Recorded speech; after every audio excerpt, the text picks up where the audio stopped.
Start with Sunday's Super Bowl 59 rematch between the defending champs, the Eagles, taking on the Chiefs in Kansas City. Jalen Hurts in Philly. They've won 17 of their last 18. The Chiefs looking to avoid the first 0-2 start in Patrick Mahomes' career. For much more, let's bring in our senior NFL writer, that is Jeremy Fowler, and let's talk about Super Bowl 59, the rematch. And you have some news coming in about an injury. What can you tell us? Yeah, Kevin, let's start with Dallas Goedert. Eagles tight end has been declared out with a knee issue. So their starting tight end, who had 7 catches last week in a passing game that didn't exactly get off the ground, that is a key loss. So expect the Eagles to run the ball a lot. They have Grant Calcaterra that can step in. He's the primary backup. Also watch for A.J. Brown, Kevin, just the one target last week. They're going to want to get him more involved, some quick slant routes, get him the ball early and often if they can. On the Chiefs side, Xavier Worthy, he has a slim chance, according to Andy Reid, of playing this week. So he's listed as doubtful, coming off that dislocated shoulder. But the good news was, out at practice back-to-back weeks in a limited capacity, seems to be trending upward for the next week or two. They're not going to put him on IR. So the Chiefs are just trying to get to the point where they can get Hollywood Brown, Rashee Rice, and Worthy on the same field at the same time. It's going to take a while, at least not this week. And you got James Cook, running back with the Bills, should be good to go. Had a hamstring issue earlier in the week.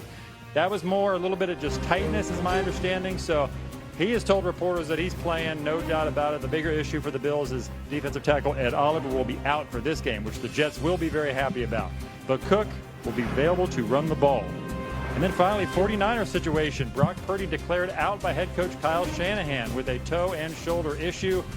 The situation now is, when will he be back? Will it be week 3, week 4? It doesn't appear at this moment that they're going to put them on injured reserve. Mac Jones will step in. Fascinating, Kevin, because 4 years ago, the 49ers looked at taking Jones number 3 overall in that NFL draft. Now Jones gets to run Kyle Shanahan's offense for the very first time. And by the way, they moved draft picks there with the Dolphins to select Trey Lance in that draft. And the Dolphins right now have a ton of question marks, trying to rebound after that week 1 loss, an embarrassing loss, 33-8 to the Colts. From what are you hearing, like, how bad is it in Miami right now?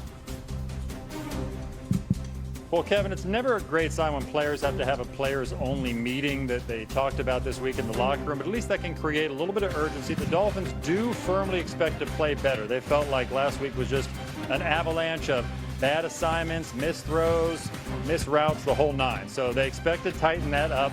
Head coach Mike McDaniel's trying to make sure of it. But in the bigger picture, talking to people around the league, they see 2 core issues with what's going on in Miami. The roster, they don't consider it to be an elite roster. That's problematic. They've had a lot of key players leave, in part because the Dolphins were trying to probably clean up their locker room a little bit with some players that were bad fits, but they replaced them with more cost-effective options that aren't as good. Also, there are questions about who's the leader in that locker room, who are the core guys you can go to that step up in a leadership standpoint. You combine all that together, and it is an ugly start that the Dolphins are trying to recover from. That offense was dreadful. Keep in mind, Tyreek Hill, 6 straight games without a catch of 30 yards or longer, the longest streak of his career. Jeremy, thank you so much. The Packers are first and goal. Love takes, looks, throws slant right side. Touchdown, Romeo Doubs! It's been all Packers so far. At the end of one half, it is the Packers 14 and the Commanders 3. It's all about getting stops and getting the ball back into the offense. You give us 20 points, we should be able to win that game. Touchdown! And a Lambeau leap. 27-18. Final score. Big NFC game last night. Commanders, they looked outstanding getting that win over the Commanders. Came at a cost for both teams. Green Bay receiver Jaden Reed broke his collarbone, will miss considerable time. And Adam Schefter reporting that Washington running back Austin Eckler likely tours Achilles tendon. That's not good. And the odds makers, they like the Packers so far this season. Not only are they the current favorite to win their division, the NFC North, but they are tied for the best odds to win the NFC and have the second best odds to win the Super Bowl, something they haven't done since 2010. NFL analyst Mina Kimes joining us now with much more. Mina, what was your biggest takeaway from last night? just how dominant and complete the Packers defense looked. The offense I thought was excellent too, and Matt LaFleur has a history of calling great games against Dan Quinn defenses.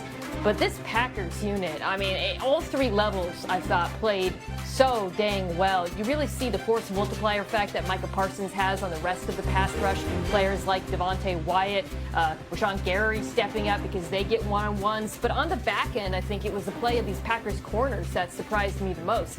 Keyshawn Nixon, with all of those pass breakups, it's almost like the confidence they've gotten from Micah and this pass rush is leaking into the rest of the unit. So well coached by Jeff Hafley, so many tricky coverage rotations and different types of pressures.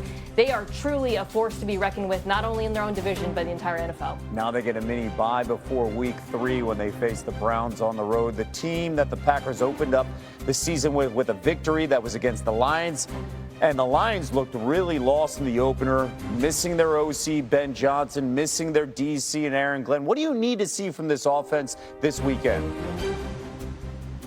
Well, I think it's helpful now to have seen the Packers defense against another playoff team to put that week 1 performance in perspective a little bit. This is the great part about the early part of the season, or the confusing part.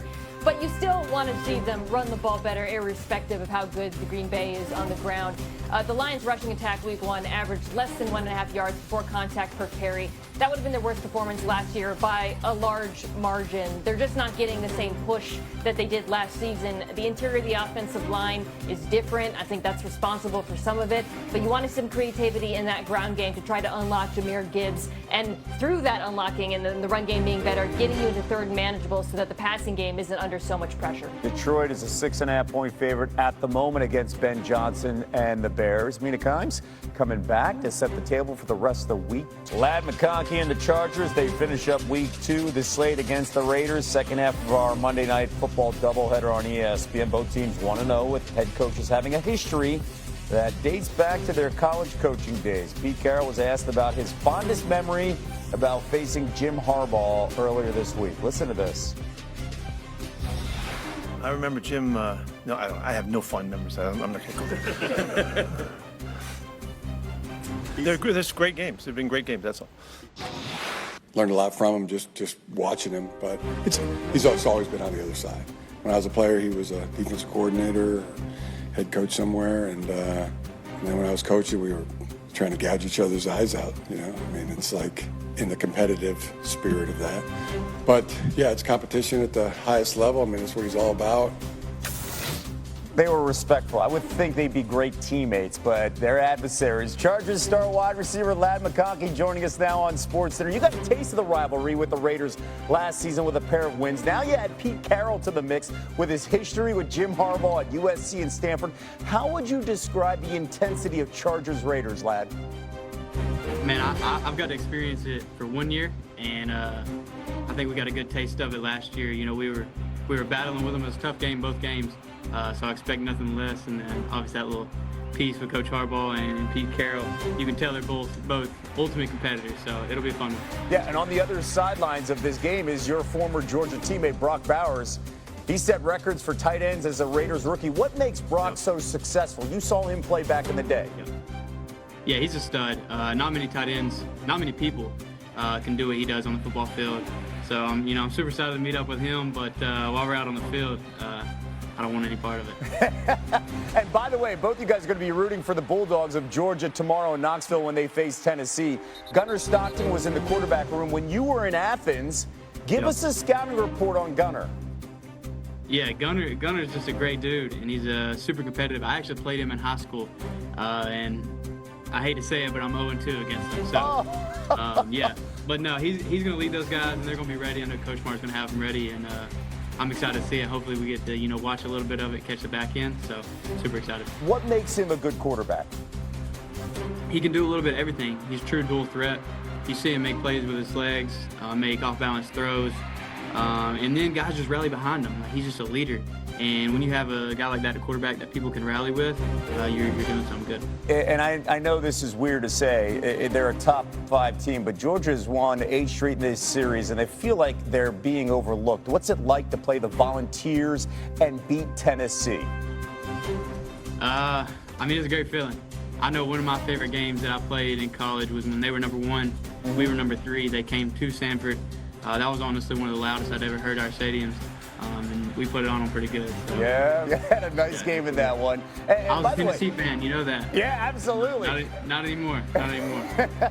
You weren't a heralded 5-star kid out of high school. Kirby Smart in Georgia, they were the first Power 5 school to offer you a scholarship. After watching you play basketball, you've heard all the labels about being undersized back in high school, back in college, yet you caught 82 balls in your rookie season in the NFL. You set an NFL record for most receiving yards by a rookie in a single playoff game.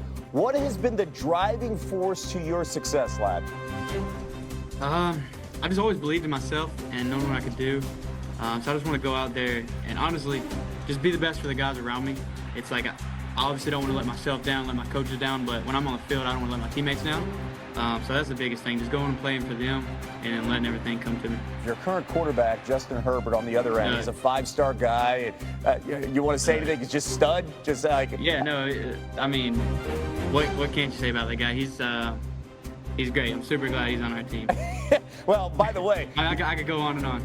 You took down the Chiefs in the opener in Brazil, over 300 yards passing and 3 touchdowns. What did he show you in that win to open up the season? Yeah, when the game was on the line, that's when he was at his best. He came out and made plays through the